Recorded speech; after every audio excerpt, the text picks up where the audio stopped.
This podcast is sponsored by nobody. Hey dudes, welcome to Splat from the Past, the only 80s themed horror sci-fi show where things can get totally radical. Now today I will be welcoming the gorgeous, the beautiful, the talented Rebecca Staab. Rebecca is probably one of the most prolific actresses in the history of TV. I mean, she's been on everything from Cheers to Renegade to Seinfeld. The Wonder Years, she was Miss Farmer, the teacher Kevin Arnold had a crush on, and she hired him and his friends to do some lawn work. And oh my God, she was in the 1994 Roger Corman adaptation of the Fantastic Four, which has never been officially released, but you can get it on YouTube, bootlegs. And we're going to talk about a lot of that stuff today, and I can't wait. She's a former beauty pageant winner, and she is one of the most gorgeous women of all time. And this is going to be a great conversation. I can't wait. And I've been seeing her pop up on a lot of podcasts lately, so I'm pretty excited about that. And wow, July summer is just getting better and better every day with the people I get. I got some real toe curlers coming up, and this for sure is a toe curler, and I am a pretty happy guy. I'm trying to stay positive and happy despite a lot of shortcomings that are happening personally, and I can't let it get me down. I just gotta keep on going, and just forget about, the bullshit of life. So, yeah, here is my interview with Rebecca Staab. Hey, Rebecca, welcome to the show. How are you today? I am excellent. It's a busy day, as always, but that's good. Busy's good. Oh, yes, busy is very good. I can't tell you what an honor this is. I've been a fan forever. Thank you so much for taking the time today. Yeah, it'll be fun. I'm looking forward to it. Thanks for reaching out. Absolutely. So, going back in time, I know you began with the beauty pageants, but did you gravitate toward acting early on in your childhood? Yes. I grew up in Omaha, Nebraska, Mm-hmm. and I'll never forget, I was, 7, I think, 6 or 7, and I heard that Little House on the Prairie was going to be made into a TV show, or had already been made. I was the biggest Laura Ingalls Wilder fanatic. Yeah. And so I remember telling my mom, it's like, we have to go. I have to play Mary. I have to play Mary. It's like this 6-year-old in Omaha is insisting on, having the lead in this series. And, had we lived in California or New York, I would have been in the industry much earlier, because as a kid, it was like, that's what I was meant to do. We were always putting on shows, and I was a dancer and always dancing. And, but then I was a real academic. I had a straight A, 4.0 all my entire life. And so, in high school, I was in all the plays and musicals. I was a theater minor in college. So I was always in theater and always interested, but it never seemed a realistic professional choice, mainly just because of geography. And also, because I was an academic, and it's like, oh, I'm going to have a real job and be a huge successful person. Well, fate took a turn, and I had always just modeled locally when I was in Nebraska in college, and there was an agency there in town that then asked me if they could represent me, and they do this big fashion show every year that's kind of like a quote-unquote contest. But it was a big fashion show, so I was in that because I was with the agency, and I ended up winning, the contest portion of it. So that automatically qualified me for a free trip to New York for the national competition for this modeling group. And to me, it was like, again, realistically, it wasn't like I was going to kind of quote-unquote be a model. It was like, whoa, free trip to New York. So my week in New York, that, was really for this modeling competition, I was seeing the Statue of Liberty. I'd gone to see Cats. I had to go to Yeah. Cantor's Deli. I mean, I was just like, for me, it was like, hey, this is a free trip to New York, and, oh, yeah, I'm doing this modeling competition at the same time. Well, I ended up placing third in this modeling competition, and I never even went to any of the rehearsals or orientation because I was like, oh, it's not like I'm really going to be a model, and I ended up placing third. And then all of these other, agencies were all there at this competition and were very interested. And all of the agencies in New York have sister agencies, like in Paris and Milan. So an agency in New York wanted to represent me, but they're like, we're going to send you to Paris first. Mm-hmm. This is the summer before my senior year of college. And again, I was like, woohoo, free trip to Paris. Because, again, I never really thought I'd be a model. I mean, I was 5'7" by the skin of my teeth. But I was, very thin, and my body was in proportion, so I looked taller than I was. Mm-hmm. But I'd had French all through high school, all through college. So, again, going to Paris was like, it was meant to be. So off to Paris I went, and intending to stay for 3 months. And I stayed for 3.5 years. Wow. Because I just started working right away. I had covers up one side and down the other, and I was doing a ton of editorial, shooting at Elle, a couple of times a week, all the time. And it just, modeling really ended up taking off for me.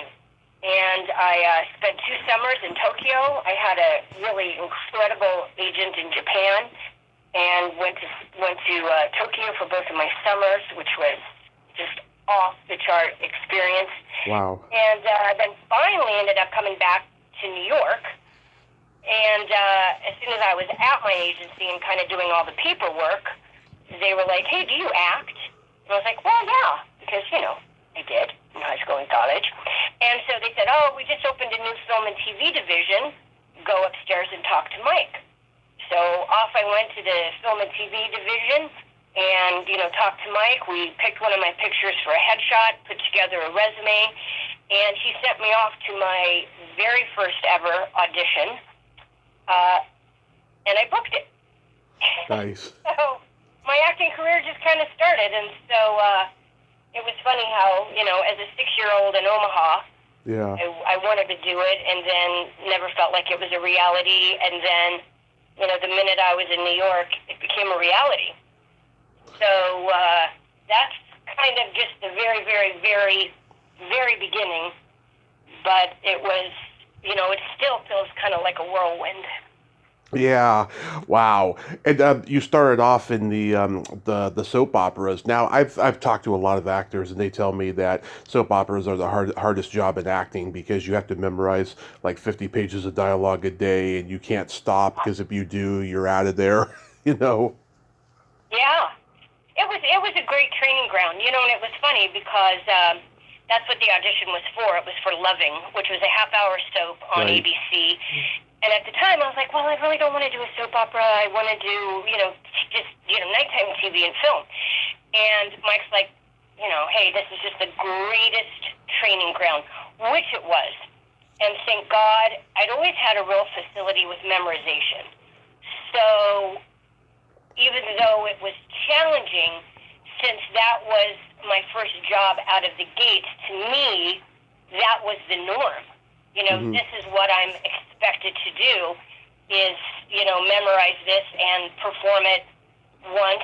I mean, you rarely ever got a second take. You'd have to fall down and be bleeding in order to get a second take. Yeah. But, it was the best place to learn, and it was fun because my character on Loving, I was this little punk rock teenager. Mm-hmm. And, again, since that was my first job, I was fearless. And so the character really took off. She was only supposed to be on for 6 episodes, and I ended up staying on for 6 months and would have been on longer, but, across town the audition came up for Guiding Light, which was a contract role, and I auditioned for that and booked it.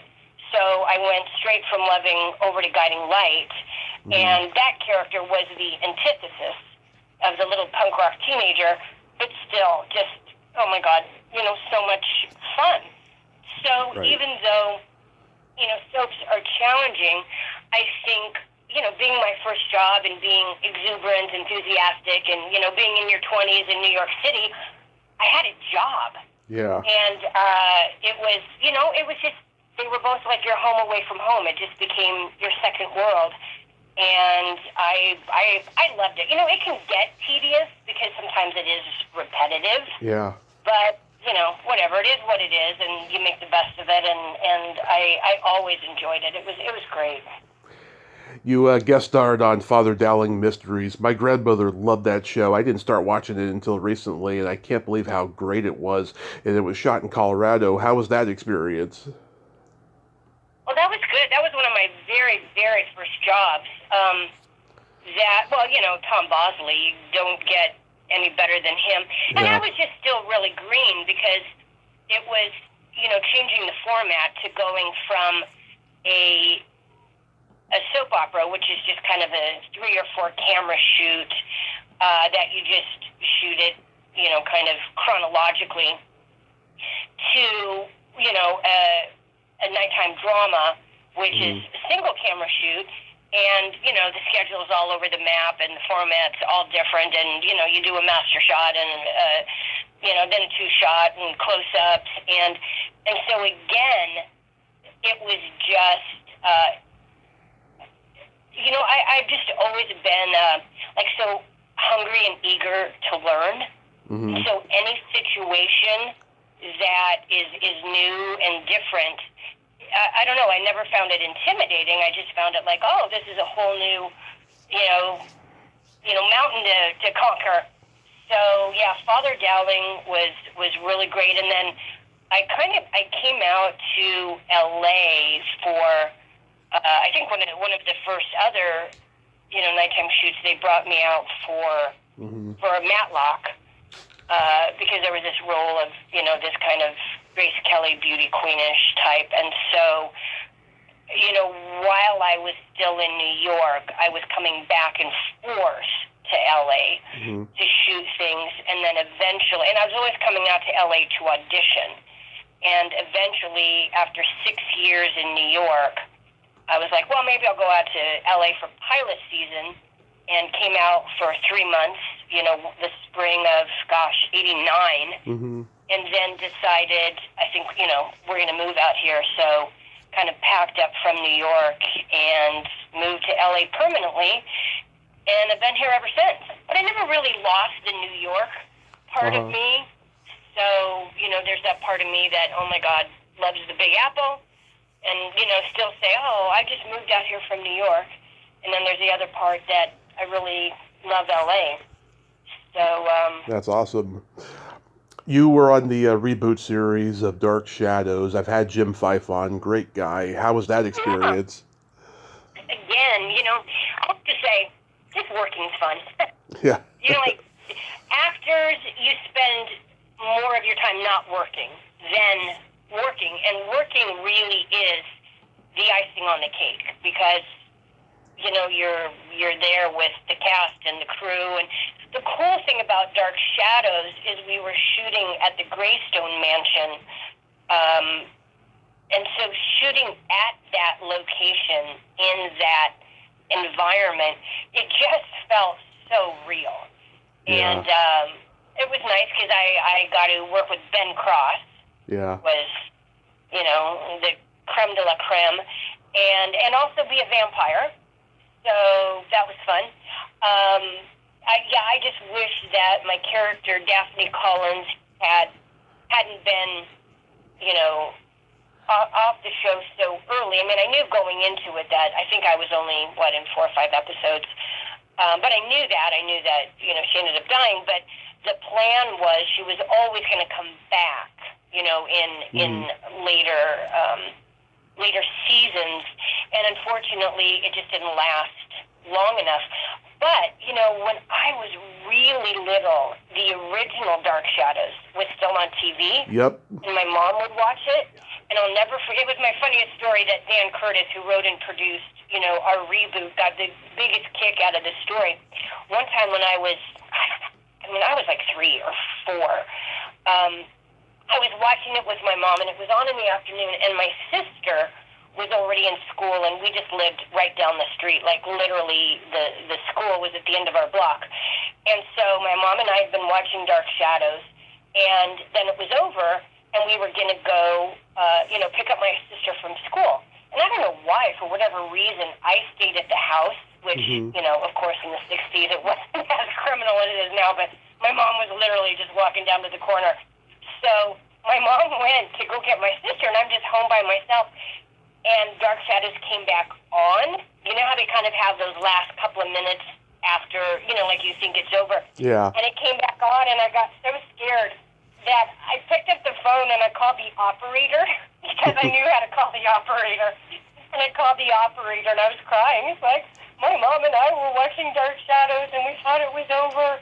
But it came back on, and she went to pick up my sister from school, and I'm so scared. And so the operator stayed on the phone with me until my mom came home, literally 90 seconds later. And my mom comes home, and I'm a puddle on the floor just bawling my head off, gripping the phone, wrapped up in those long cords, like you did in the 60s. And my mom was like, oh, my God, what happened? What happened? And I'm like, Dark Shadows came back on, and I was scared.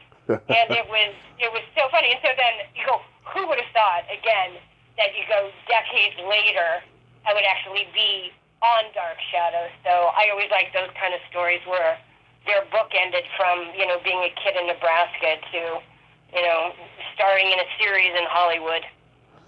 Yeah, I've talked to Catherine Lee Scott and Sharon Smythe, the little girl in the first season, I believe it was. Yeah, I found out about the series later on in life.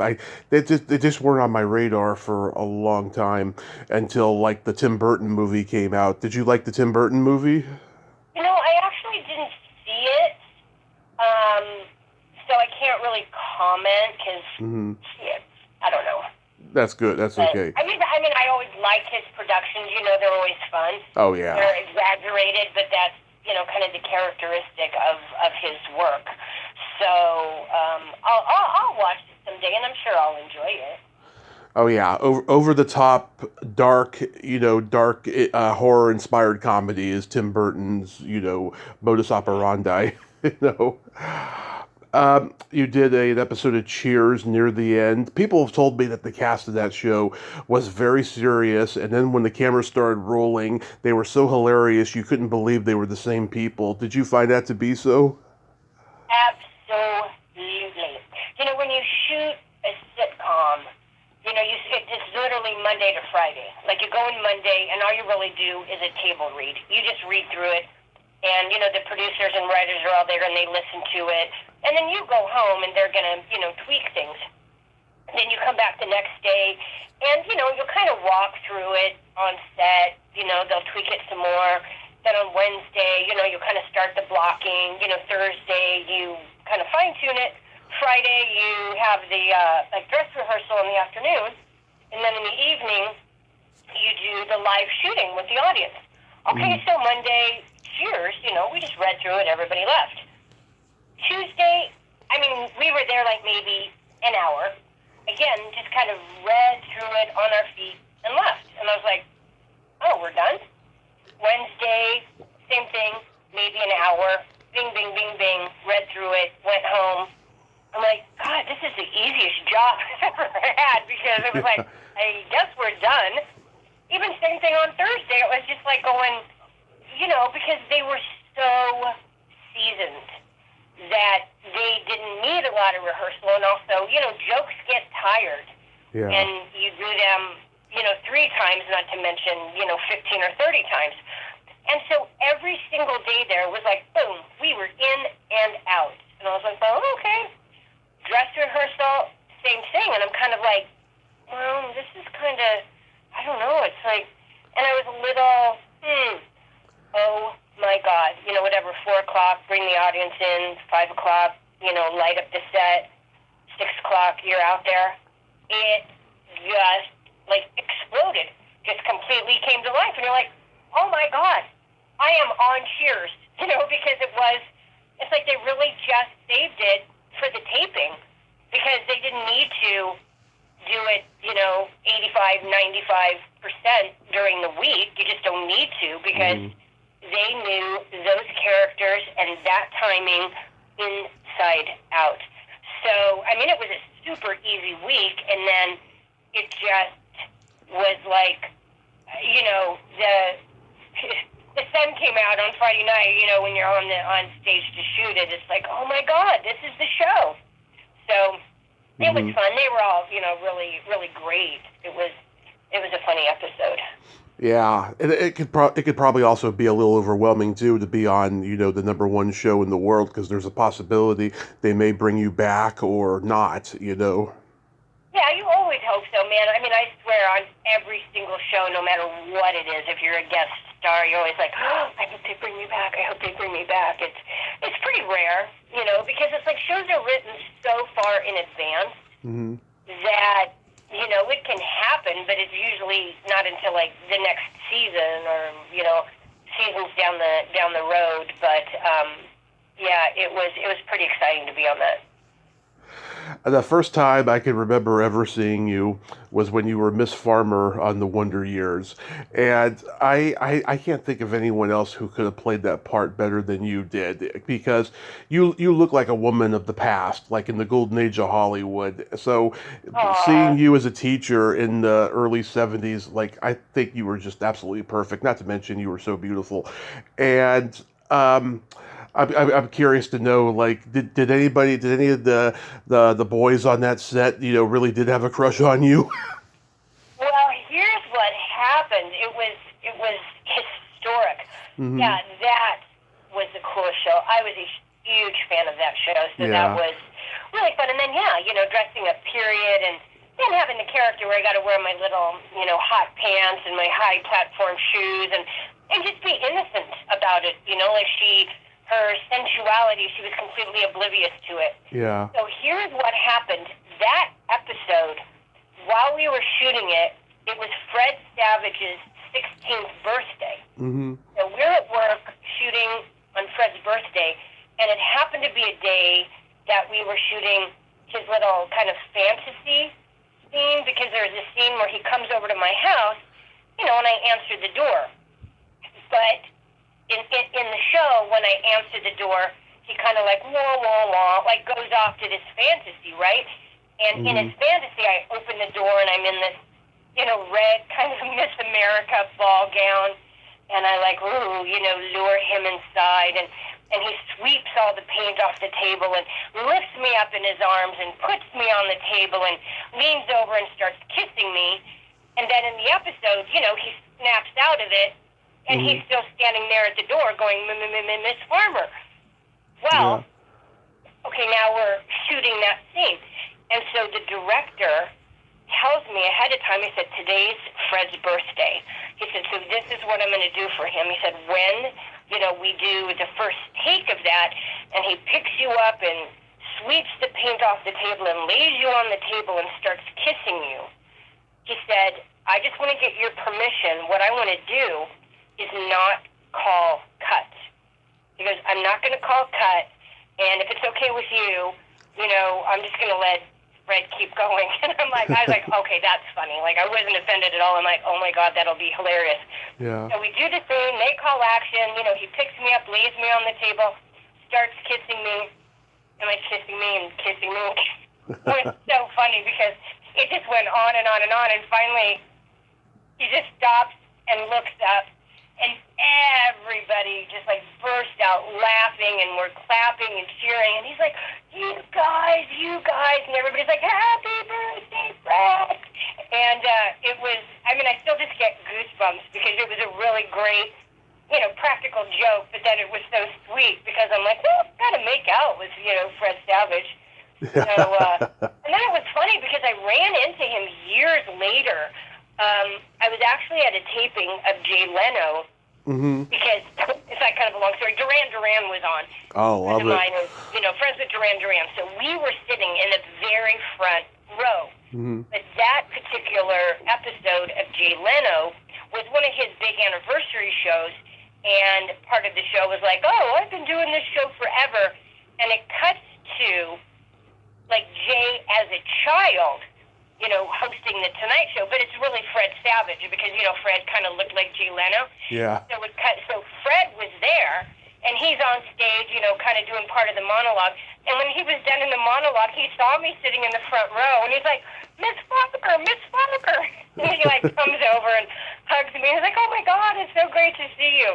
So that was, pretty cool that, a couple years later, he's telling everybody, oh, my God, when I worked with her, it was my birthday, and they pulled the greatest practical joke.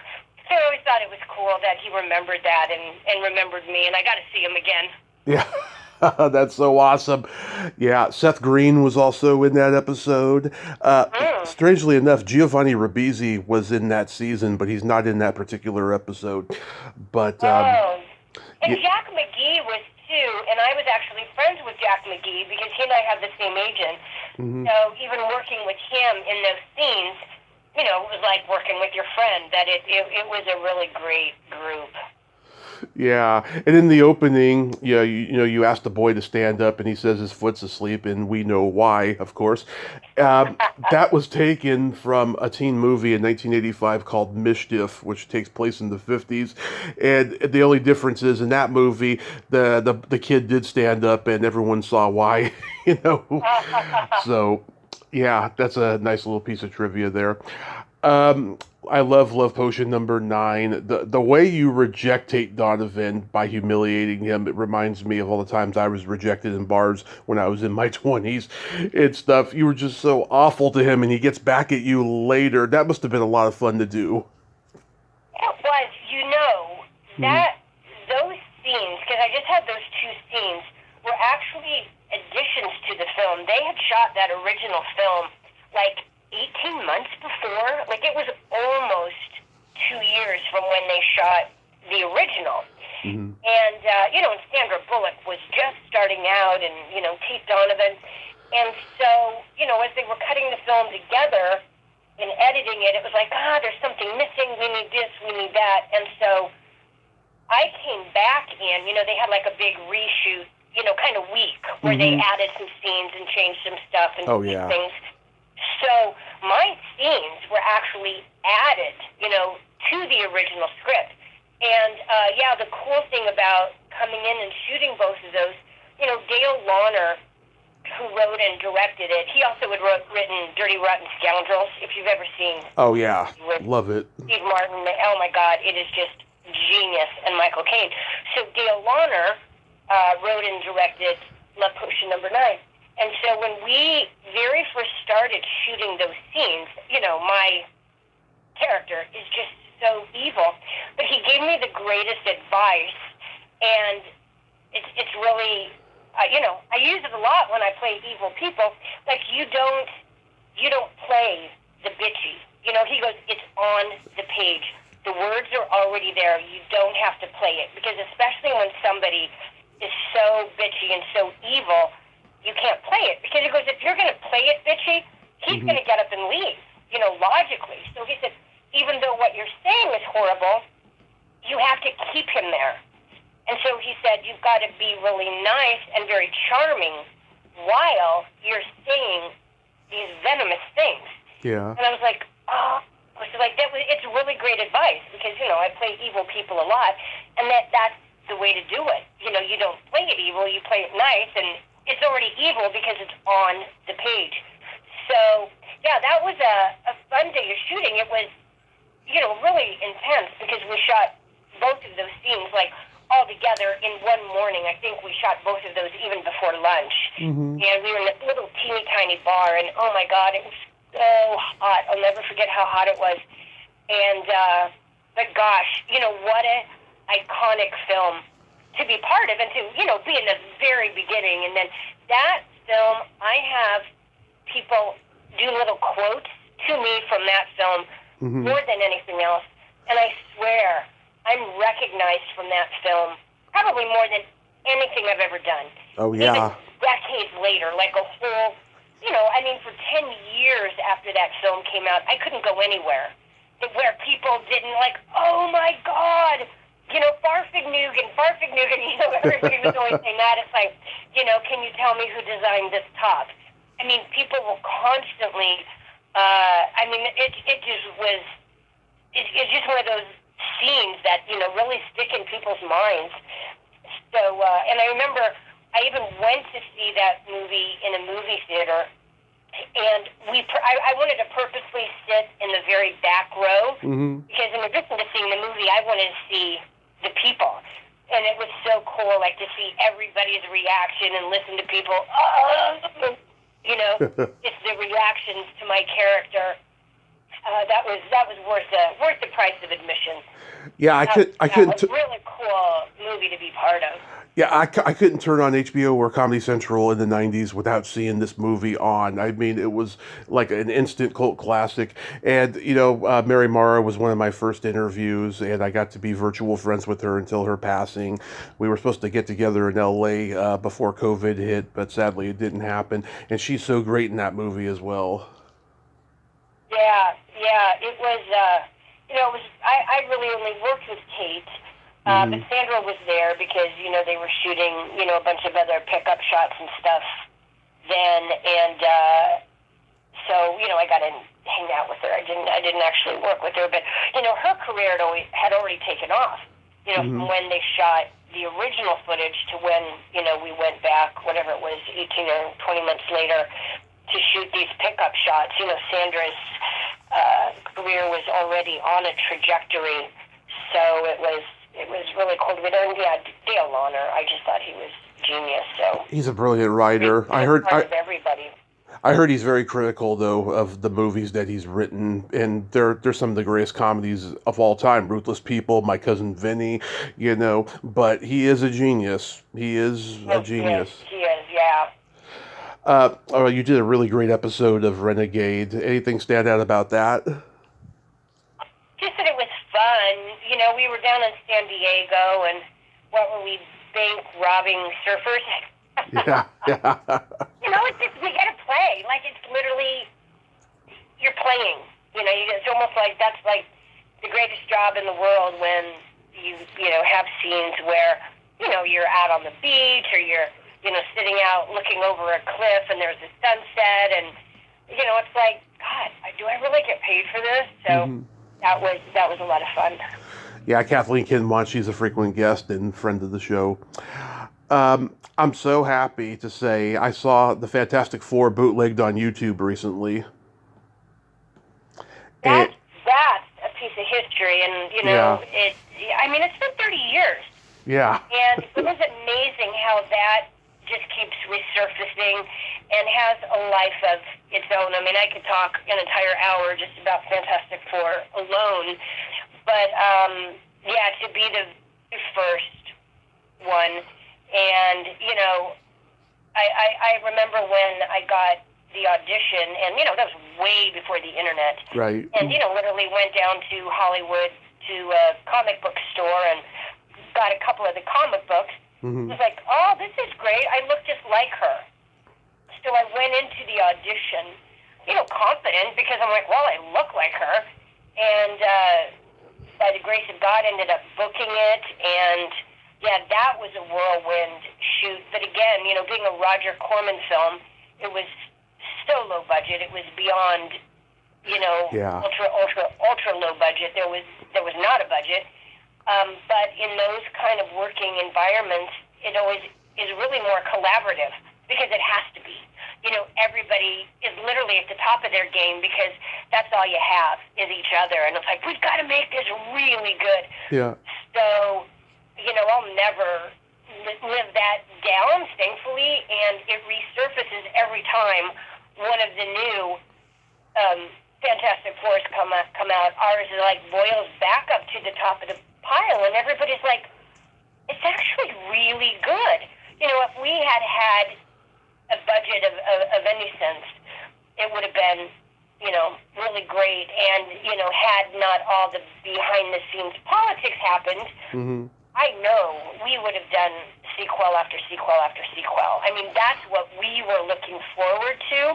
It's like, if we can make this good enough with what we've got, we'll be back, and then we'll have a budget, and, so we just thought we were planting the seed at the very beginning, not knowing that it was going to be shelved.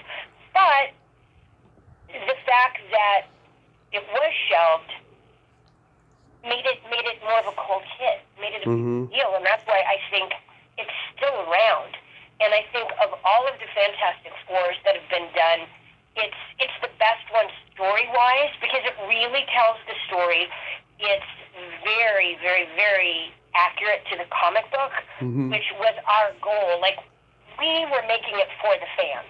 It wasn't so much for us. It's like the fans know this material better than we do, Mm-hmm. so we better do our homework and honor the fans.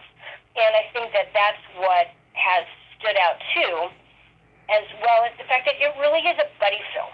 I think it's the only Fantastic Four where, you see and feel and witness the love of these friends. I mean, they were friends before they were superheroes. And, they're young and they're innocent. And, I mean, there's so many scenes in that movie that if people watch and can look past, just the cheesy special effects because, it was basically like, hey, let's make a movie in the basement. Mm-hmm. If they can look past the effects, it's got, such a great message about how your weaknesses actually become your greatest strengths. So I think it's really inspirational and sweet and inspiring and then fun and, superhero-y. So, and we're all still friends. I mean, any production I've ever done in my entire life, Mm-hmm. they're all still friends. Only the director and, Joseph Culp, who played Dr. Doom, as well as Alex and Michael and Jay, who were, the other three along with me in the Jay's a sweet guy. I enjoyed talking to Jay a couple years ago. He's a really sweet guy. Mm-hmm. Yeah, I think this could have been a great weekly TV series because you four had great chemistry, and what I thought about the movie is that just like the 1990 Captain America movie, it was very contained, low budget, a product of its time, but you four were very charming and had great chemistry. It really showed on screen, and the ending cracked me up when you're getting married. You're all in your uniform still, and Yeah. and there's that gigantic arm waving from the limo, and that's the last shot of the movie. Yeah. It's like, oh, okay. Yeah. That it just would have been, that's one of those things you wonder, like, what would life be like now if we had, if somebody had picked it up as a series, or if we'd, continued making the Fantastic Four, 2, 3, 4, 5, Yeah. like how many could we have done, and to do it as budgets and technology advanced. Because, I mean, when we did that, it was just before CGI. Like, Mhm. that was just starting. That people kind of forget, that there's a timeline here, and they'll compare it with films done now.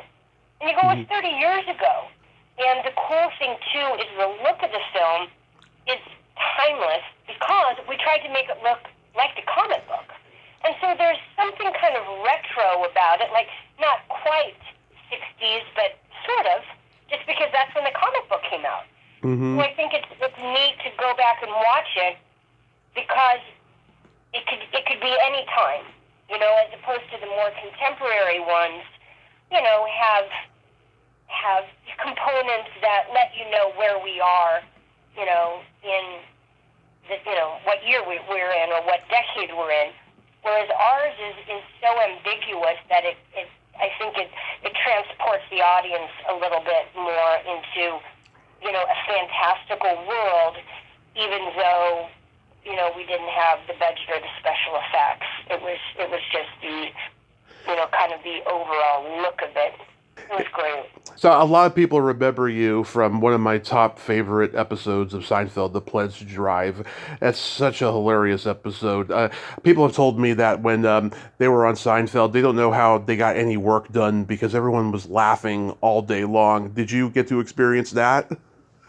My episode, it was kind of a curious situation. Well, first of all, I'd already known Jerry because one of my best friends from Omaha used to open for Jerry, before he had the show when he only did stand-up. And so whenever they were in New York, we would hang out all the time. So, I'd go out to pizza with, my friend Pat, Hazel, and Jerry. And, I'd gone to a Mets game with Jerry.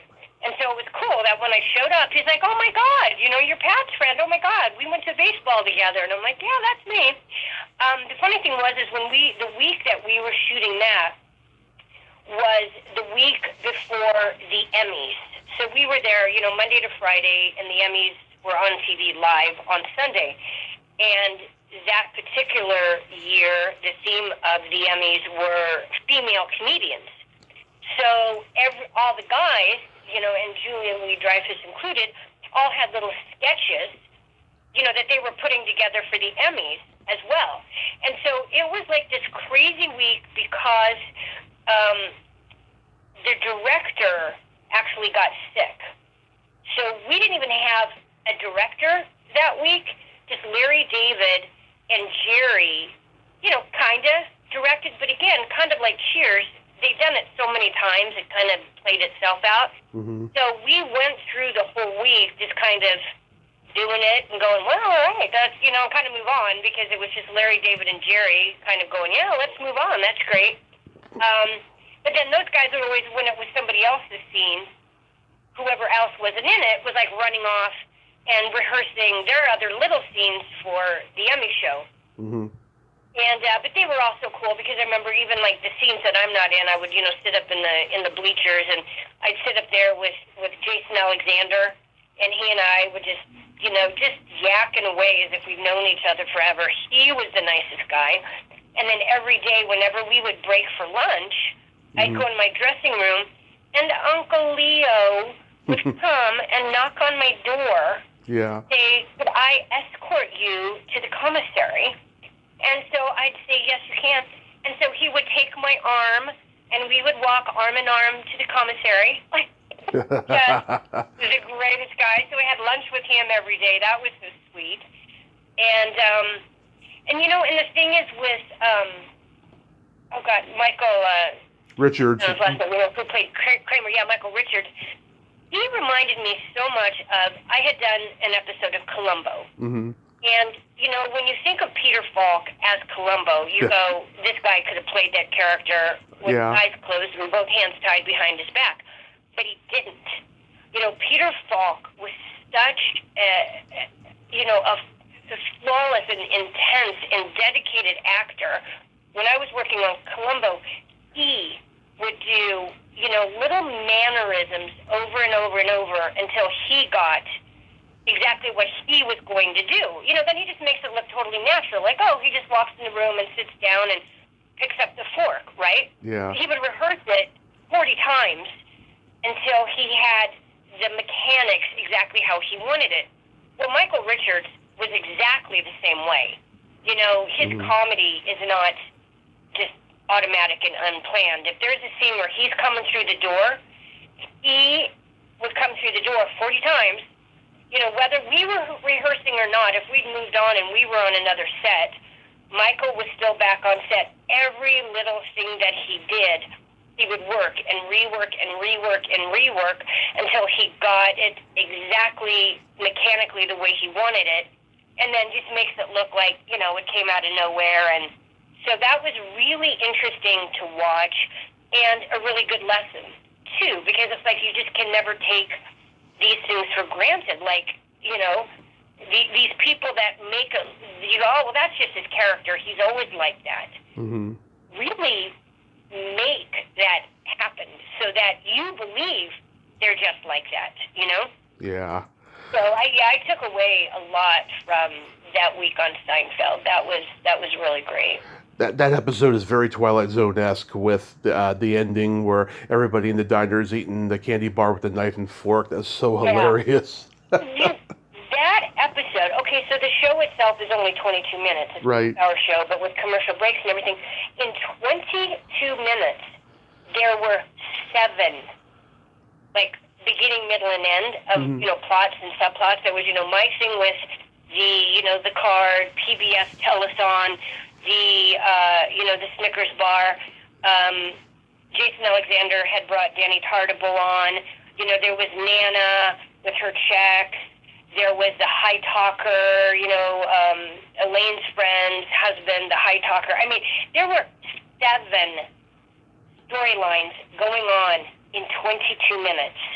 I mean, it was genius. And if you really watch it, it's like, oh my God. And that's what's funny, that sometimes people go, which one were you on? Yeah. And I'm like, well, it's called the Pledge Drive, so it's about the PBS telethon that I was the producer for. But then sometimes you have to go, oh, it was the high talker. And they're like, oh, yeah, I remember that. Yeah. Or, oh, it was a thing where Nana went to the bank, but the bank was closed. Oh, yeah, I remember that. Or that was the one with Danny Tartable. Oh, yeah, I remember that.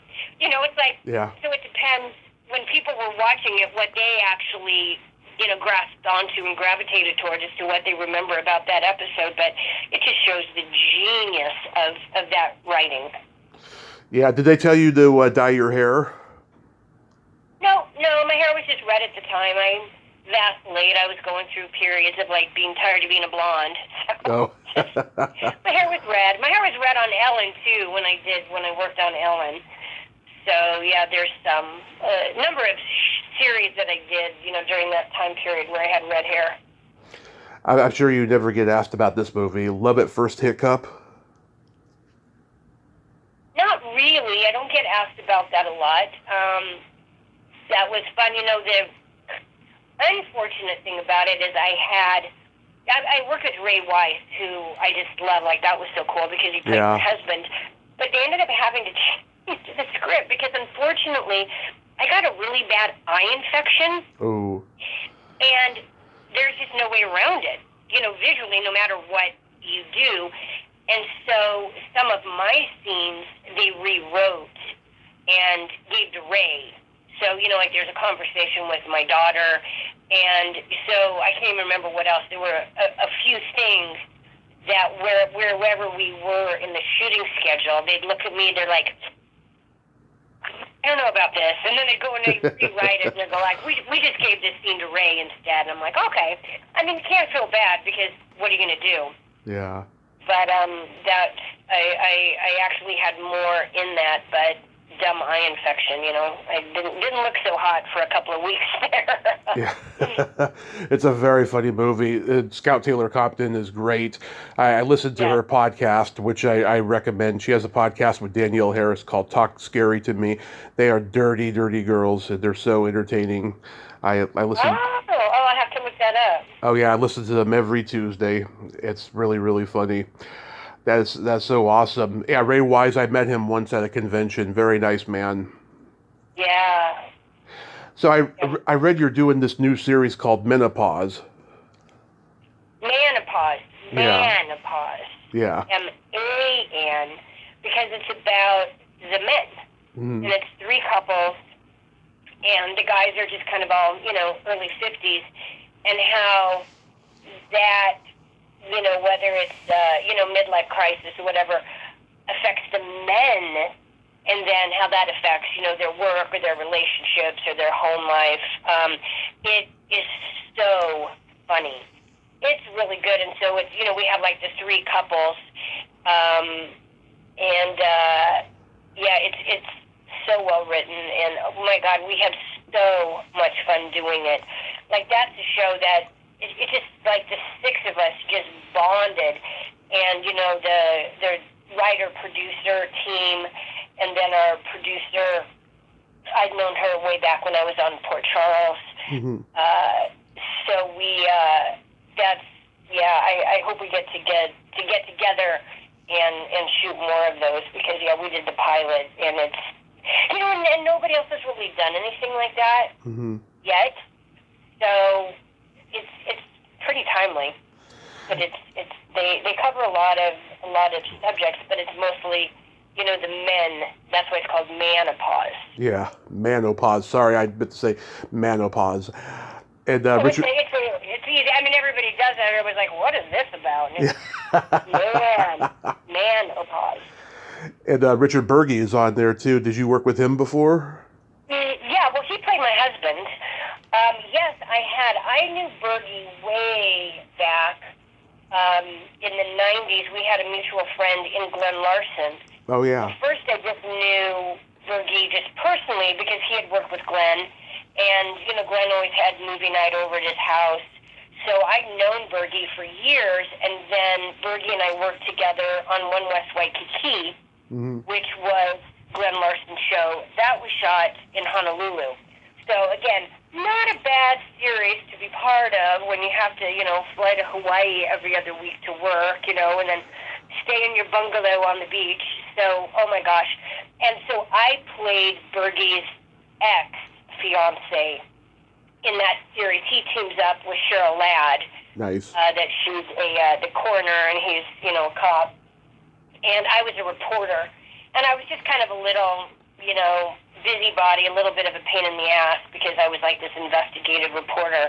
But yeah, Bergie and I worked on that. So I knew him, pretty well. So then when it came time to do Menopause and he was my husband, it was, we'd already known each other so well, and he's so talented. I mean, he just makes everything so easy. I mean, just watching him on set and watching takes, I mean, he just makes everything look so easy. He just takes the written word, and you go, oh, I can't believe that was, just black words on white paper, because I just all of a sudden, you just see it all come to life when he works. He's very talented.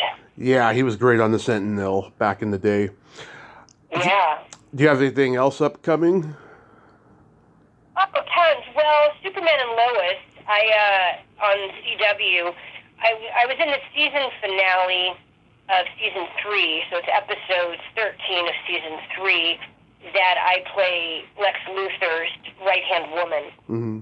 I kind of come in disguised as a different character, and so I get to work with Dylan Walsh, who plays Lois's father. Mm-hmm. So I come in with him, and then you discover, I'm really, really Lex Luthor's right-hand woman. And so then we came back in season 4. So we're already done shooting the whole season 4, and unfortunately the whole Superman, CW was bought out by Discovery, and they took it off the air. But there's still season 4 coming out, so I think season 4 opens, the beginning of October-ish. So I'm in season 4 of Superman and Lois, so we kind of follow the finale season of what happens with all the characters. So I have that coming up. We're putting together a series, my kind of husband/partner, and a friend of ours who's a writer, director, producer, very, very established, and, he was one of the executive producers and directors on the series House and a ton of other stuff.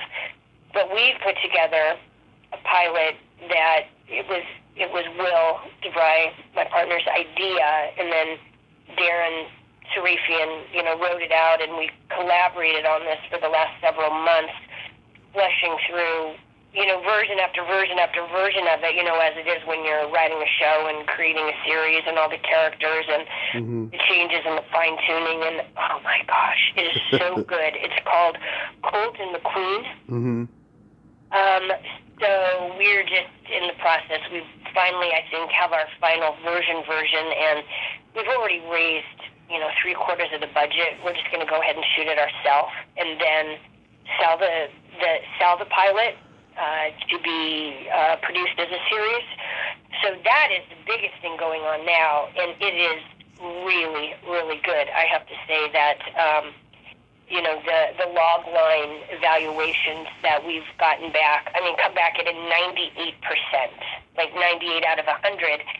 And we even would have had the extra 2%, but they thought it was actually a feature as opposed to a pilot. And so they're like, well, but we don't know what happened with this, and we don't know what happened with that. And we're like, well, because it's the series. Those are kind of the ongoing. So they actually evaluated it as if it were feature film, which is, very high praise for a pilot episode of a series. So we're working on that, and, we hope to be on camera by September, which is pretty ambitious because it's coming up. Right. But, it's really like what you have to do. You just have to take the bull by the horns these days.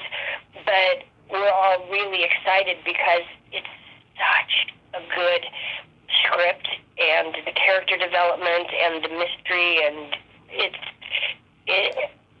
just not, it was so funny when I was in high school. I was always in, like college level classes, and my English teacher at the time, this one class that I was trepidatious about signing up for because it was super advanced, and he would always say, "Have you ever sweat blood?" So whenever like something you go, when you're really going to commit yourself to something, you go, "This is something that I'm willing to sweat blood over," and that's how I was Colton McQueen, because it's like, we're all like, it's going to be great. So that's a really, really big thing coming up. And, The Night Agent is still on Netflix. If anybody watched the first season of The Night Agent, oh my God, it's excellent. It was like the highest rated Netflix series at the time, and I think it's still like in the top 5 of any series that's been on Netflix. So that's The Night Agent. I'm in episode 5. Nice. That is really, really good. And also on Netflix is a movie that came out a couple of years ago called Love Hard, which is still available on Netflix, which, again, is so sweet. It's Jimmy O. Yang and Nina Dobrev. And it's, a rom-com, but it turns, like the first 10 minutes of the movie, you think it's going to be one movie. And so if you start watching it, just stick with it. Right. Because it turns, oh my gosh, we shot that up in Vancouver. It was one of the very first productions during COVID when all the production in LA was shut down, but they were still doing production in Vancouver. So it was, masks and face screens and everybody had to be 6 feet apart, and somehow we still managed to shoot this movie that is hilarious and heartwarming. So that's a great one to watch. Love Hard. Awesome. Netflix. Awesome. Real quick, we have to play my secret silly game. This is a series of silly slumber party questions. It's no win or lose. It's just pure fun. And how the game works, Rebecca, is I ask you the question, you answer it, and then you ask me that exact same question, and I answer it. And feel free to comment on the answers, because they might be funny. Okay. Rebecca, are you ticklish? I am. Not hysterically so, but yes. Tommy, are you ticklish? Oh, yes. If you tickle me without warning, though, I might hit you in the groin. Is your belly button an innie or an outie? An innie. Nice. Is your belly button an innie or an outie? It is also an innie. Innies are better. Yeah. I like both. I'm a belly button fanatic, but yeah, innies can be better at times. What color are your toenails painted? Toenails are painted red. They're usually always red. I never really deviate from the red. I'm a very red toenail person. Love it. Are your toenails painted? Yes, they are clear colored right now. Oh. Do you use colors on occasion? Oh, yes, all the time. I've been painting my toenails since I was 13. Do you paint them yourself? Yeah. There was a period where I was getting them done professionally, but inflation went up so high, I'd stopped doing them. And do you do, like, designs and, like, different, motifs? I like bright colors, and occasionally I'll get white French tip, or I'll get sparkles on them, but that's about it. And then you can even buy, like, those little sticker things and put on them so that you can have, snowflakes or jack-o'-lanterns or, whatever you kind of want on them. That's kind of fun. I haven't done those yet, but I'm thinking about doing it in the future. I'm just so, traditional that I don't think I've ever really done designs on my fingernails or toenails. It's just always very kind of classical. Yeah. What would you say is your best personality trait? My best personality trait? I don't know. I guess, I don't know, Tommy. I have so many. I don't know. I guess, like, curiosity, eagerness, enthusiasm. That I'm always game for whatever comes up. That I just never really get I'm never bored. I've never understood how people are bored. I'm like, my God, how can you be bored? There's always like so much to do or to learn, or I'm like, gosh, there's never enough time in a day. So that's what I would say, kind of like curiosity and just enthusiasm for life and everything around me. That's a good one. What's your strongest personality trait? Being that I'm a Gemini, I have empathy and I have no filter. That can be good and bad, but as long as you use your filter predominantly for good. Yeah. But, being a truth teller is always very important. So. That's me. If you could have anything named after you, what would it be? I could have anything named after me. Oh boy, that's a good question. I don't know. A movie? I don't know. I know I'm kind of like a flower, but I'm like, yeah, but would people know? A car? No, not a car. I mean, a movie, but then it would have to be about me. But then, I'm such a control freak. I would have to be in charge of it so that it's, accurate. Yeah. So, you go, oh, a book, but then I think maybe a movie, I guess. A movie? I don't know. Help me out. What do you want named after you? I'd like to have a vibrator named after me.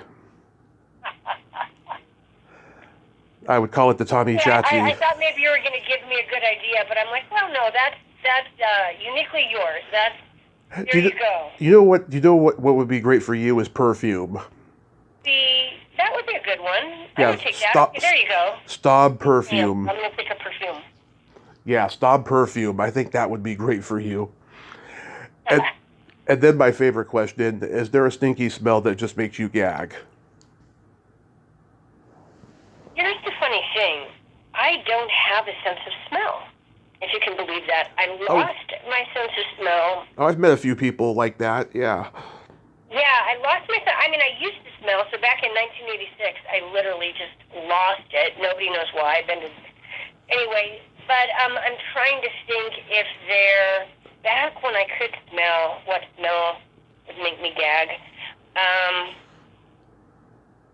Gosh, that's so funny because I don't know.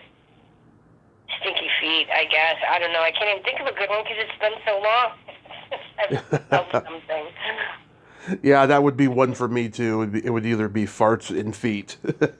Yeah. I'm not a big fan of feet, so yeah, I'd have to say that. Rebecca, thank you so much for coming on today, and I'm glad you're still out there working and being the beautiful person that you are, and I hope you have a great rest of your day and be safe out there. Well, thank you very much. I enjoyed talking to you. Thank you for your questions and interest, and you stay safe out there. Sounds good. Absolutely. Okay, bye-bye. Well, there you have it. Rebecca Staab. Ain't she a sweetheart? Oh my God, what a great lady. I love her voice. Oh my God, it's so authentic and so direct. I really like her a lot, and I'm glad she's still working. Miss Farmer is still working. Oh my God, that is so awesome. Well, until next time, this is Tommy Throwback Kovac saying there's no shame in living in the past because the present sucks. Later, dudes.